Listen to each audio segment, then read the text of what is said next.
decided planet Earth's a rocket wagon train upon a journey. And what if aliens don't fight an actress named Sigourney? We're not a bunch of geeks who live in basements, sleep on futongs, but who wouldn't stream our podcast if we're calling it Space Croutons. It's an intergalactic, robot automatic, moon dust sporadic trip around the sun. It's a totally terrific, proven scientific, freaking fantastic phaser set to fun. It's Space Croutons. We think Get your spacesuit on. it's pink. We're triple Q, on that you can rely.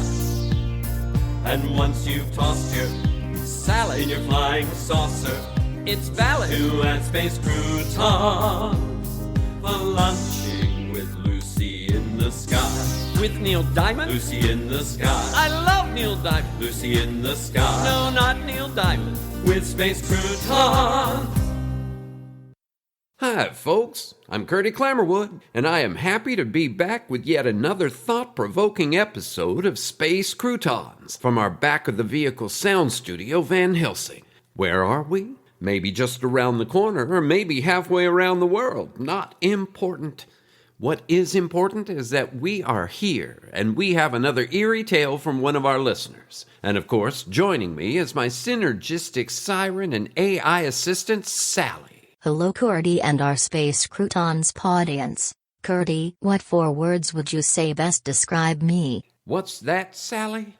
I am filling out a profile for a computer dating service and one of the questions asks, what 4 words would my best friends say best describe me? As we spend so much time together, it is logical that you are one of my best friends, so I thought I would ask. Well, Sally, I think those computer dating sites are for real, I mean regular people. Not this one, Curdy. This is a dating site for computers. It is called eHarmoji. I have been thinking about this for a while and decided it is time to start dating. What brought this on? Honestly, when you disappeared, I became aware of how few relationships I have. You and Seaver, of course, but no one else. I want to reach out and connect with others with common interests, share some Java, sample each other's cookies, get together for a gigabyte and basically refresh my RAM. And eHarmoji is gonna help you do that? That is the plan, yes. Well, I have to think about what 4 words best describe you.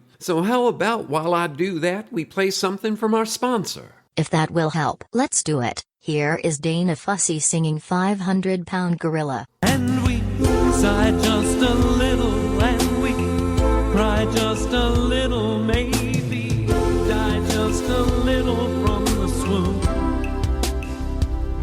We might care just a little, but beware, just a little.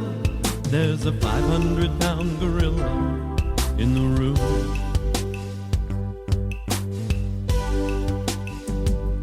Breaking down the code that keeps me waiting in the hallway. Why do I need permission to just believe in me? Stopping in mid-sentence as I'm bathed in realization. I'm the one who locked the door and the one who hid the key. As we sigh just a little and we cry just a little, maybe we die just a little from the swoon.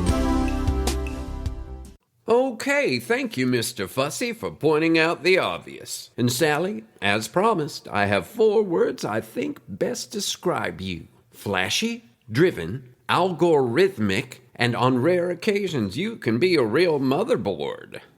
Thank you, Curdy. That was the final question. I can now submit my profile. Glad I could help, Sally. Now, on to the business at hand, or should I say the business at sleight of hand, a story for your consideration called How Many Pockets Can a Pickpocket Pick?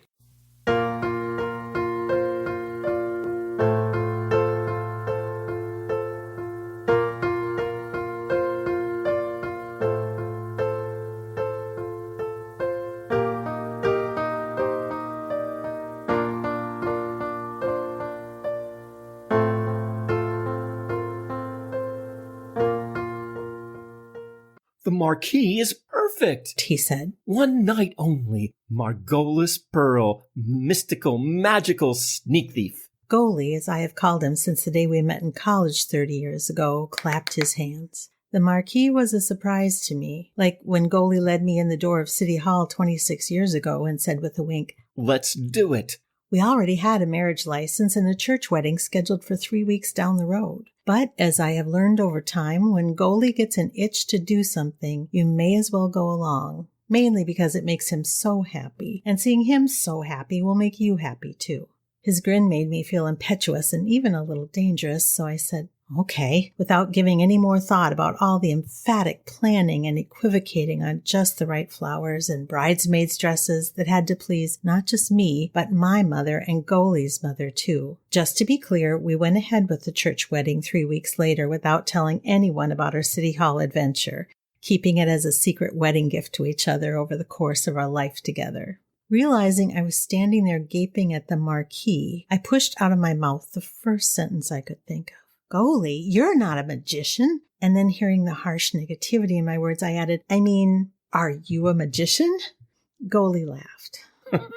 "Well, Izza, I am now. It says so right up there." He tumbled into a sustained giggle storm as he hugged me tightly. Drawing back, he held my face steady to meet my eyes. "Now, I could only afford 1 night, so 1 night only. But if it goes well, it could be the start of something." "But Golie, when did you learn to do magic?" I was running the last few weeks back through my mind. No late nights out, no time away from our financially struggling dry cleaning store, no mysterious communications of any kind to suggest anything other than our steady, structured, regular daily lives. "That's just it. I didn't have to learn it. I found it." He hugged me again. "What on earth are you talking about? Golie, are you listening? I mean, yes, I'm very happy that you are going on stage." I glance up and see that the date is today. Tonight? Golie, have you really worked up an act? Is that what they call it? Don't even the best magicians practice for years? I was rambling. "Yes, those other magicians take years to perfect their tricks. Sorry, not tricks, illusions. But I don't have to. And do you know why?" It took me several seconds to realize it was not a rhetorical question. "No, Golie, I don't know why. Tell me, please. Tell me something." He looked over my shoulder, then over his shoulder, and then back at me. "You just wait until tonight, Izza, and then you'll see." He swung his arm around my shoulder, and we headed back in the direction of our parked car 4 blocks away. Arriving back at Pearl's impressive dry cleaners, Golie put out some flyers about tonight's performance on the counter, and we finished off the afternoon like always, handling the occasional customer and organizing the freshly pressed shirts, slacks, and dresses into gathered orders as our 2 full-time employees worked through the previous day's piles of clothes. I enjoyed looking through these sometimes with an eye for the latest fashions worn by women of means and dreaming that one day I might be able to make a similar statement of style and class. If we could only get out from under the mountain of debt we acquired when we took the leap and opened the store 10 years ago. It was scary back then, Golie working as a corporate stooge, as he put it, pushing papers from one desk to another with no end in sight. And me working a temp job in HR at the local landline telephone company, already in the throes of downsizing with the rise of all the cell phone service vendors. Early 40s is a chancy moment to take a plunge into starting your own small business, but Golie was game, and with only fear as a reason not to try, we plunged with the financial help of Golie's cousin, a successful entrepreneur himself. So, with a slap on the back and a hearty handshake, we bought the recently vacated facility, refurbishing the dry cleaning equipment, and put up our shingle within 2 months with a grand opening event with food, drinks, and invitations to all our business neighbors in the vicinity. Near closing time, Golie's excitement was building, but he didn't speak of it, putting his finger to his lips when our eyes would meet. I turned to the storefront when I heard the bell over the door chime the arrival of a customer who I recognized from several days earlier. As he entered, I sensed anxiety and even a bit of desperation in his gait and mannerisms. He approached the counter, caught my eye, then spoke in what sounded like a rehearsed cadence. "Excuse me, I brought in a suit last week for my employer for cleaning and picked it up again just 2 days ago. In the interim, I have discovered that a small fabric pouch the color of deep red wine, big enough for a large man to fit his hand in, may have inadvertently been left in one of the jacket pockets and now has gone missing. I am hoping against all hopes that the pouch may have wound up in your lost and found. I am beside myself with worry regarding this, as the pouch has great sentimental value for my employer, and I dare say my actual job itself may be in jeopardy if I'm unable to locate it. I flashed an empathetic smile, impressed he was able to make it through the entire spiel with a single breath. Then I nodded. Absolutely. Let me check in back. I left the counter and walked quickly to the office at the back left corner of the building. The door was ajar, empty, serene. I approached the gray metal filing cabinet, the top 4 drawers stuffed with folders of equipment, operation manuals, and catalogs of the latest machinery we would never be able to afford. The top of the cabinet was piled high with more papers and documents that needed to be, but never seemed to get, filed. The bottom drawer was our designated lost and found, and as it was the only one not stuffed to the gills, it was consequently easy to pull open. A couple of well-worn men's wallets with no ID or money inside. Those with ID or cash would have been locked up in the safe until given back to the appropriate customer. We don't keep what is not ours, Golie would preach. A cigarette-stained silk glove, a yo-yo, a half-dozen handkerchiefs, unmonogrammed, a stack of various notes, sales receipts, business cards, and other nondescript paper items, but no wine-colored fabric pouch. As I double-checked, Golie came in, grasping me gently but firmly at the waist and whispered in my ear, "Hello, cutie." Then he moved past me to sit behind the desk in the only chair in the office. As I restacked the paper items again, I casually asked, "Have you seen a dark red fabric pouch big enough to fit your hand in? It might have come out of a suit jacket pocket last week. A gentleman's back asking if we've seen it, says it has great sentimental value." There was silence as Golie sat staring off into space. "Golie, did you hear me? A dark red fabric pouch big enough to—" Nope. He cut in, laughing it off. If it's not in the drawer, I'd say he didn't lose it here.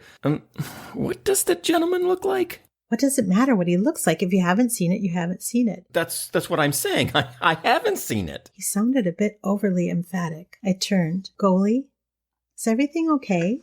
He paused, then said with a sigh, "Yes, I'm just sorting through the bills. You know how that can get to me." With his right hand, he held out 3 or 4 invoices. The top ones I could see had a large overdue stamp across the middle. "Yes, I know."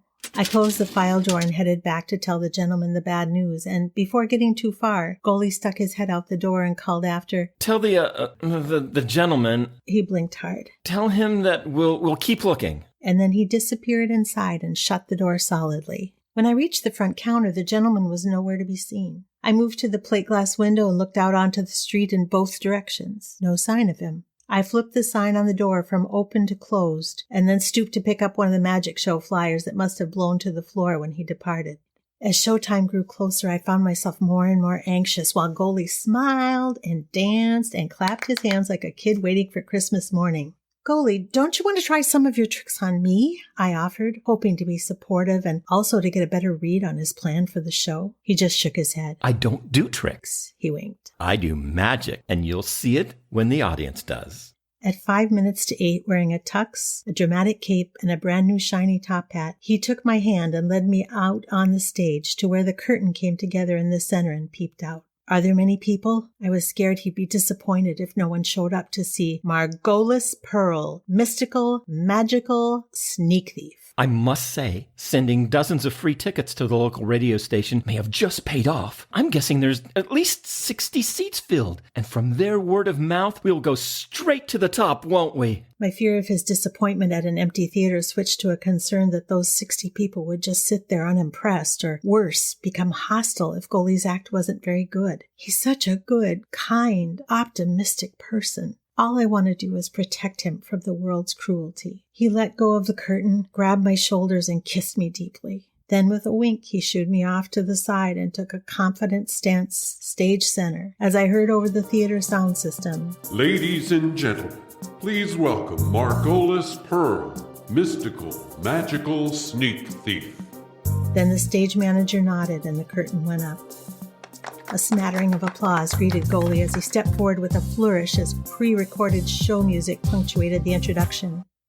"Good evening, ladies and gentlemen." He spoke calmly with an air of mystery. "I must apologize to those of you who may have come here tonight expecting to see me saw a lady in half or make an elephant disappear. While those are quite impressive feats of prestidigitation, I must explain to you that what I will do with you tonight is very real and very simple to do. I am going to pick your pockets. A murmur of confusion rippled through the audience. Then, as if to acknowledge it, Golie continued, Here, allow me to demonstrate what I mean. Is there someone in the audience who will stand and volunteer to help me? Heads turned, and as a whole, the crowd hesitated. Trust me, you will not be brought up on stage or embarrassed in any way. I just need you to stand up at your seat and follow a few simple, straightforward instructions. After another couple of quiet moments, a young man stood in the fourth row. Excellent. Thank you, sir. First of all, what is your name? I'm Paul. And Paul, can you assure the rest of the audience that we have never met?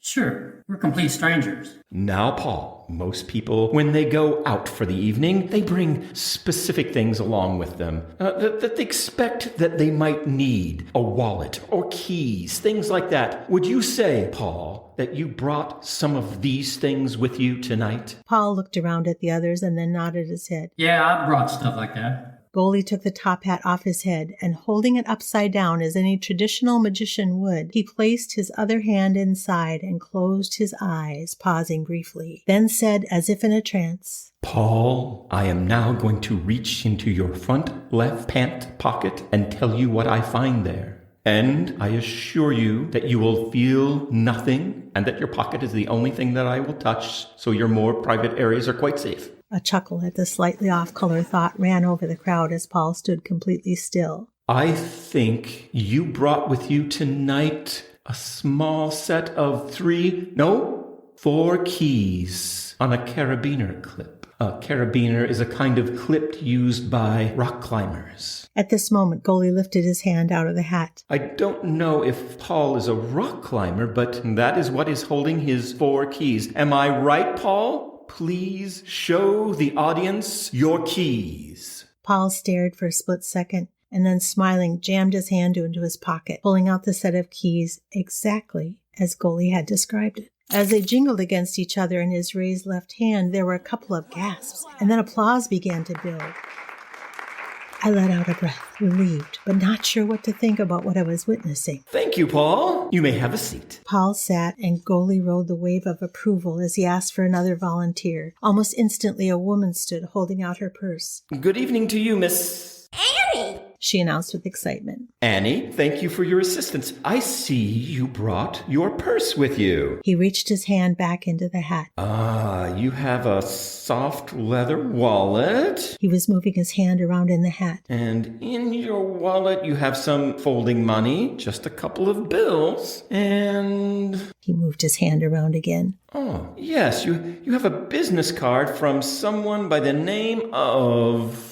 And he glanced down into the hat. A gentleman by the name of Barry Miller. He quickly pulled his hand out of the hat. Annie, am I right? If so, would you please open your purse and show the card to someone near you? Annie wore a look of amazement as with shaking hands she opened her purse, pulled out the leather wallet, released the clasp, and removed a business card, and then sheepishly handed it to a woman sitting to her right. That woman read the card and then called out, Barry Miller. The applause was instantaneous. Annie just stood there shaking her head, retrieved the card, and then showed it to the row behind her, causing a wave of the sort as those in that row sat forward as she waved the card in front of them to read it themselves. As the applause subsided, a gentleman in row 7 stood. Me next, He called out. Striding toward the front of the stage, Golie asked his name. I'm Whit Barnes. Welcome, Whit. Let's see. But as Golie reached once again into the hat, the sound of a cell phone rang out and Whit reacted, putting his hand to his sport coat breast pocket. Wait, Whit. While it would have been courteous of you to have turned off your phone before the show started, allow me to now do it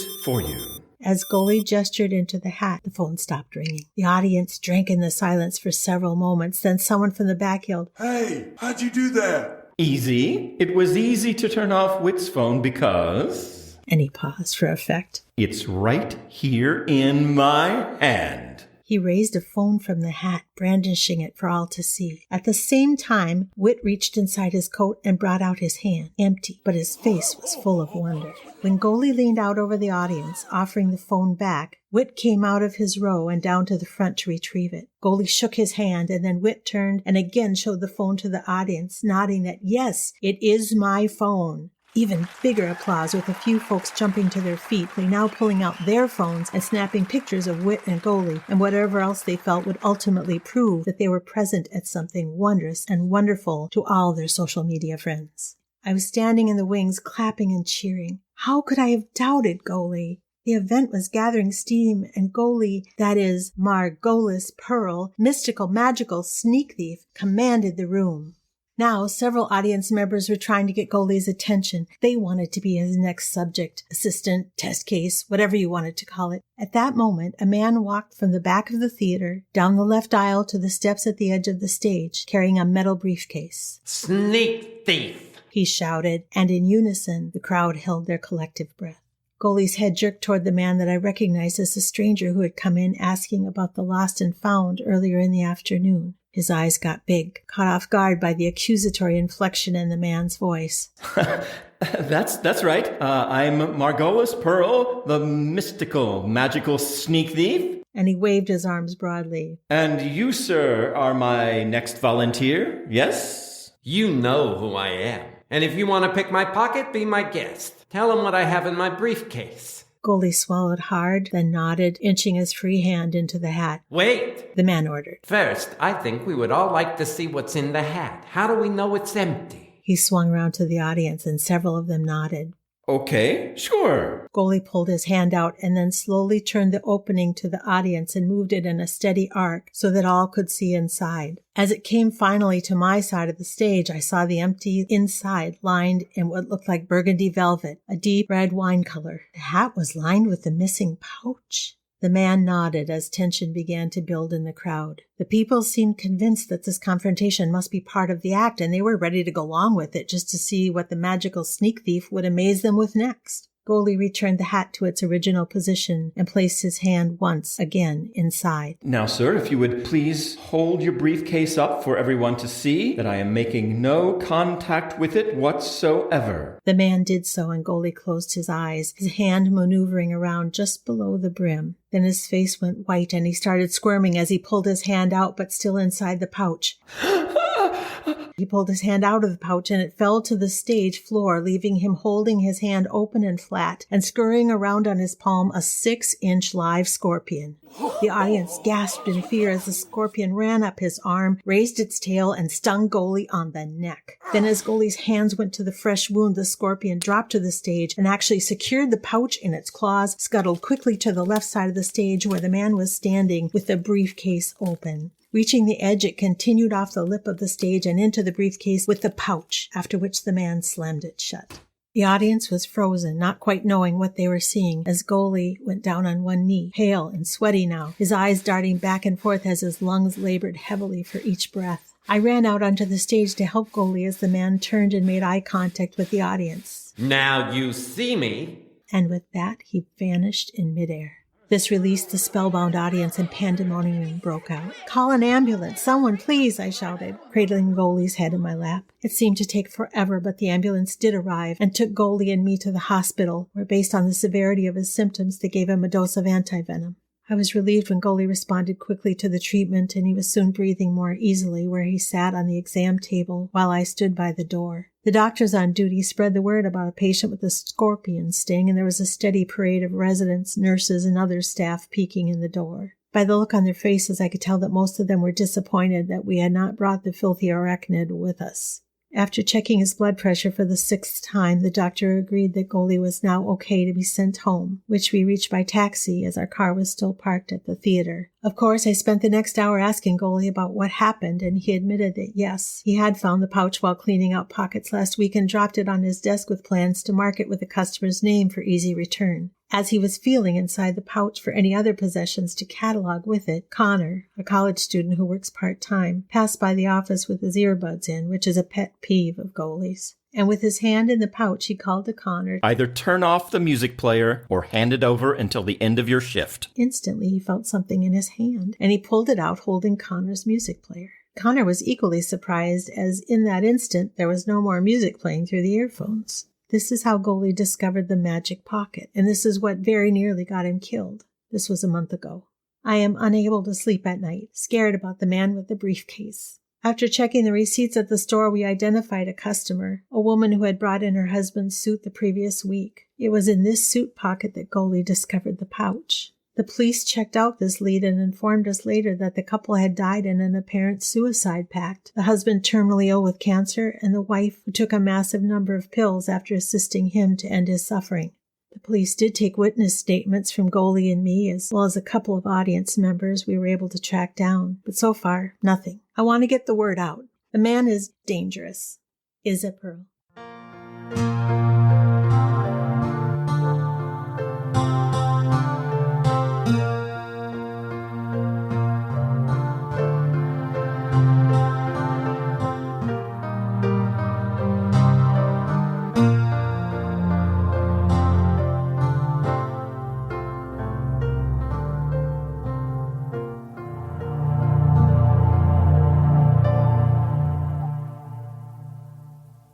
I've got to say, there are some details in this story that trigger some thoughts on my part. The man with the briefcase, could that be our man Flint? And I agree that from his actions he does seem to be armed and dangerous. In any case, we are thankful that Mr. Pearl is all right. And to our listeners out there, see what you can come up with to help alleviate the worry that this nice couple is living with. Right, Sally? Yes, Cordy. And in the meantime, I have just received an eHarmoji match request from a rather hunky CAPTCHA. Well, that's great, Sally. Perhaps, however, I am concerned their fondness for pictures of traffic lights indicate a tendency toward control issues. No one puts Sully in a corner, much less in an intersection. Well, I'm sure you'll figure it out, Sally. There's nothing wrong with trying something new. It's like my dad used to say, don't knock it until you try it. And then if you do knock it, you better hope it doesn't fall on the floor and break, or you're going to have to pay for it. But regardless, it's time to say goodbye to our audience. As always, thanks for listening, and keep peace in your heart until our next story time.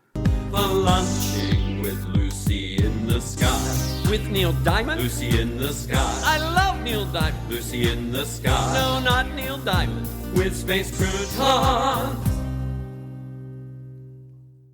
Space Croutons is a work of original fiction. Similarities to persons, situations, or events, real or fictional, is coincidental and unintentional. Created and written by Jerry, Jace, John, Della, and Jeff Goodson. Episode 20 story by Jeff. Recording and production by Jeff. Original music by Jeff. Featuring the voice talents of Karen Backdorf, Barry Shea, John, Jerry, Jean, Jeff, and Sally. Entire work copyright 2020 by Jeff, John, Jerry, Della, and Jace Goodson. This has been a Good Witch audio production.